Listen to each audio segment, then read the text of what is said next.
அல்லாஹ் குர்ஆன்ல சொல்லக்கூடிய ஒரு அழகான ஒரு தத்துவமிக்க நமக்கு தீர்வு சொல்லக்கூடிய ஒரு பிரார்த்தனை வரி. ஹஸ்பூன் அல்லாஹ், அல்லாஹ் சொல்லி காட்டுகிறான். ஹஸ்பூன் அல்லாஹ் வ நிஅமல் வக்கீல்.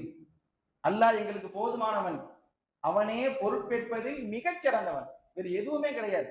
அல்லாஹ் எங்களுக்கு போதும், அவனே பொறுப்பேற்பதில் மிகச் சிறந்தவன். இதே வாசகம் இப்ராஹிம் அலைஹிஸ்ஸலாம் அவங்க ஒரு இடத்துல சொல்றாங்க. அதிகமா நாம கேள்விப்பட்டிருப்போம். அங்க ஹஸ்பி அல்லாஹ், இங்க ஹஸ்புன் அல்லாஹ், அங்க ஹஸ்பி அல்லாஹ் வ நிஅமல் வக்கீல். அவங்க தன்னிலையில வச்சு சொல்றாங்க, என்னுடைய இறைவன் எனக்கு போதுமானவன், அவனே பொறுப்பேற்பதில் மிகச் சிறந்தவன். அந்த தருணம் எப்படிப்பட்ட தருணம் பாருங்க. தனி மனிதராக இருக்கிறாங்க, யாருமே இல்லை. குடும்பத்துல தந்தையுமே எதிர்த்து நிக்கிறாங்க, சமூகமே எதிர்க்குது.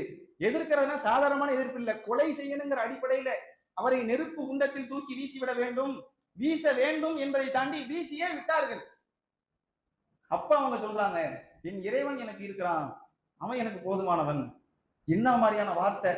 இந்த வார்த்தை நம்ம சாதாரணமா பார்த்தா சாதாரணம், ஹஸ்பி அல்லாஹ் ஹஸ்புன் அல்லாஹ் வ நிஅமல் அப்படின்னா இதனுடைய வார்த்தையினுடைய கருத்தை அப்படியே உள்ளத்துல கொண்டு வந்து அதை சிந்திச்சு இது என்ன மாதிரியான வார்த்தை அப்படின்னு யோசிச்சு நாம சொல்லும் போது அதனுடைய வலிமை நமக்கு கிடைக்கும்.